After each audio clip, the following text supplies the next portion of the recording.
கந்தா நீ தேரேறி கடம்பா உன் வீரம் சூடி கொட்டு மூரசு கொட்ட வாரும் ஐயா.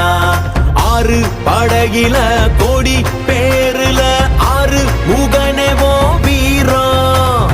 கந்த பாத பின்னணித்தோ நடந்திருந்தா அச்சம் மிச்சம் இன்றி போகாதா.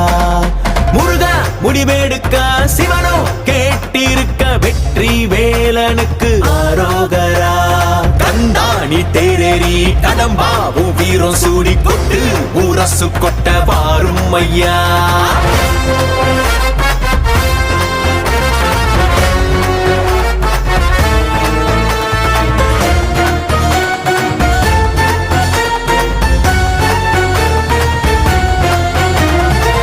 சங்கமே முதல் சங்கமா அண்டமெல்லாம் அறிய வச்சு